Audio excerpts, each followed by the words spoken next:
16 May, day one of our 8-day cruise around Puget Sound, boarding here in Seattle on the American Constellation. Personally got here at 5 to 11, no problems, welcome aboard. Looking at the American Constellation itself. Built 2017, holds 170 passengers, though there are only 110 on our cruise. 6 passenger decks, one is buried underneath the pier here. The boat is 269 feet long and 69 feet across. Its maximum speed is 12 knots or 14 miles an hour. There are 2 ways to move between decks, the stairs, and 2 elevators. And at the very top on deck 6 is another sitting area and a putt-putt golf course. We are now on deck 5 and a beautiful sitting area and a real surprise. There's a self-service laundry on the ship. So they have a very small gym, and this is the deck for lounge and library. In the Sky Lounge, 4th deck, there's 24-hour coffee. Actual food starts in the Sky Lounge at 6:30 in the morning with a buffet breakfast. Toilets are referred to as powder rooms, but they're a regular toilet, complete with a bouquet of fake flowers. Now we're at the deck 3 lounge. A table, a nice place to sit, and you quickly come to cabin 311. It's a nice size room, 350 square feet, probably including about 32 square feet for the balcony. Now we're on the deck 3 lounge where all the lectures happen. This is the bar where free liquor will flow around 5 p.m. tonight. This is the entry and the exit in Seattle on the 2nd deck. One of the nice features about food is you can talk to the chef. When the general alarm sounds, please proceed to your stateroom. This is a drill, this is a drill. Mainly you pick up your life jacket, look at it, and then put it back down. Underway to Anacortes. Hopefully on our cruise we will not be encountering the famous sea serpent of Puget Sound. Now, I don't think they're all that bad, but apparently my jokes are really bad. And so the only thing I can say is the bar is back there in the corner, okay? The booze is free. All right, well, I just want to say welcome to the American Constellation. I just have one thing you have to do. You have to sit back, relax, and put your feet up and let us do the rest. The cocktail hour is right here in the Cascade Lounge every evening from 5:30 until 7 o'clock. So at any point in time, if you have a walker, a wheelchair, a cane, and you need some assistance, some of our gangways can be a little steep, a little high. Please do not hesitate to have them assist you. As the sun sets on 15 May, we are sailing in big, broad circles to get to Anacortes on Tuesday. Day 2 begins at the Curtis Wharf in the port of Anacortes. With Mount Baker in the distance, that means you must be with this view of Mount Baker in Anacortes. Anacortes is known for its murals. You had to have a post office to name a city. And to develop this area, he needed a city name. And so they put their heads together, Anacortes. So next I have Deception Pass Jet Boat Adventure. So this goes off at 10:15. It is on an open air jet boat. It does have a windshield in the front, but we are going to be cruising along. We are boarding this jet boat, the Island Whaler. Cove.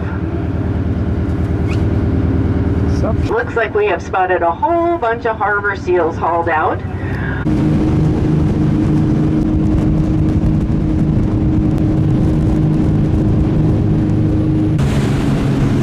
Bare seals on the bottom. Shoreline there. The photo being passed around is that of a rock crusher. And now we're going to take a walk through historic downtown Anacortes with most buildings dating from the 1910. Lots of shops, lots of old buildings, and there does appear to be swell food as well. And many murals on the buildings. All right, yeah, it was a good day. And I have some important information for you. So I ordered nice weather for you tomorrow, so low of 51 and a high of 66, okay? Put your hands together and welcome up the Chancellors. You say what can make me feel this way, my girl. A lovely little trolley that looks like that in the bottom there, but it does take you to 3 different locations. So on this Jolly Trolley, you'll be able to explore the San Juan Islands. Our tour, first tour in the morning at Rhody Harbor, is aboard the Jolly Trolley with warning signs everywhere. So that's where the Deadly Falls are, and the building in the distance is Lime Kiln Lighthouse, the last lighthouse built in the United States. A close-up view of the lighthouse. Now a visit to Crystal Acres Farms. So these llamas are Alpacas. These alpacas weigh about 1 to 200 pounds, 3 to 4 feet high. They're very soft when you put your food in front of them. They eat from your hand. They don't like to be petted. Their fur is not all that smooth. Now we're in Roche Harbor, where the largest lime kilns west of the Mississippi were located. Once upon a time, Roche Harbor was famous for the lime kilns that made cement. And this is one of the last remaining kilns. And this is the main hotel in town. The hotel was named after the Spanish person who found San Juan Islands and named it. All in all, what I think of the Rhody Harbor Jolly Trolley, it was fun. There is our boat at the end of a pier, a nice walk. Upon the return, you have a free Willy drink offered to you, and the ship is just chugging along on the way to Port Angeles. We are approaching Port Angeles on very rough waters. Here we are at Port Angeles, and the captain is having trouble bringing the ship to a dock. This could be as close as we're going to get to the city, in which case, next stop, Port Townsend. We'll see.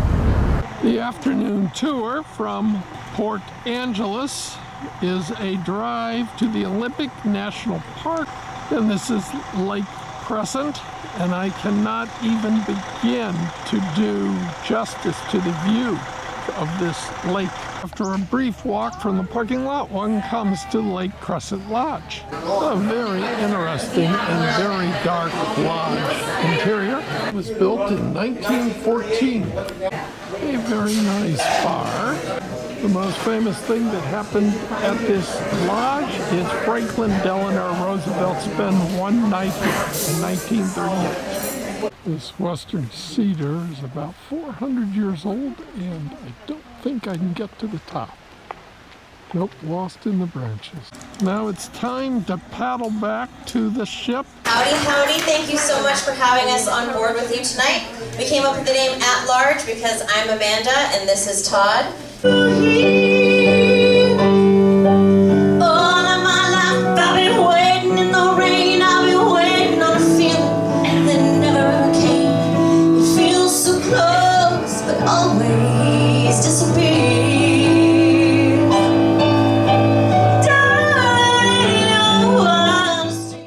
So, seal of approval, right? Yeah, really good. One more big round of applause for At Large.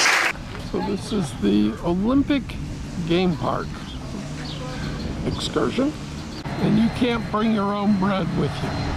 This is where you get your tickets and a huge loaf of fresh wheat bread. This is too tall for most of these animals to stick their heads in. Here is modern Hollywood Beach in Port Angeles.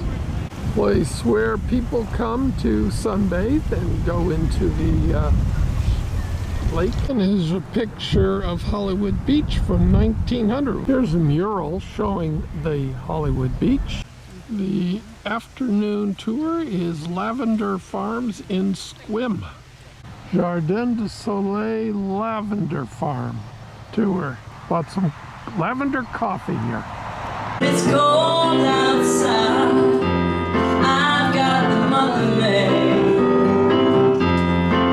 Well, I guess you'd say, what can make me feel this way? My girl, my girl, talking about my girl, I've got so much honey, the bees and me. I've got a sweeter song, baby, than the birds and the trees. Well, I guess you'd say, what can make me feel this way, my girl?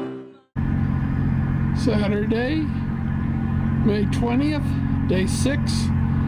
We are coming into Port Townsend. We are docking at Union Wharf in the heart of downtown Port Townsend.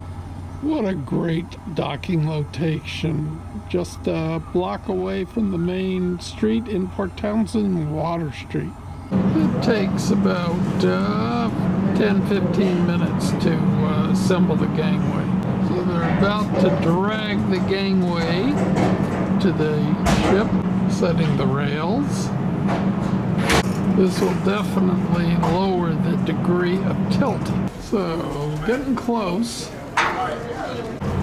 The question turns to, what decks should you absolutely avoid on the Puget Sound cruise? From this angle, you can see how the first and second deck rooms, especially those blocked by the pier, and there are much larger piers on this trip.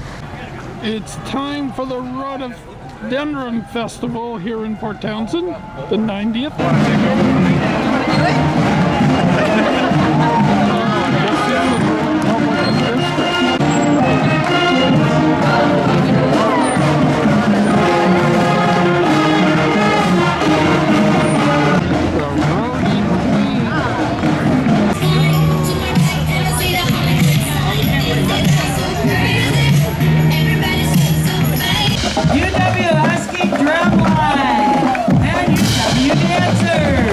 This is the bridge. Yeah, that's kind of cool. Actually, we came back before they had the parade. So the ship draft's 9 feet, and that's the depth below the bottom of the ship. Sunset over Port Townsend, Saturday night. Tomorrow, we're off to Bremerton. A cool Sunday morning, day 7, the last day of the cruise. And we are now at the port of Bremerton. As for docking locations, this is about as close to the center of Bremerton as you can get. 7:30 Sunday night, May 21st, we return to Seattle Shell Bay Marina in our start point. You're getting me in deep water. Oh, be careful what you do. All in all, it was a fairly nice cruise. The cabin was very nice and very well located. Food is very good. 3 entree selections for lunch, 3 entrees for dinner.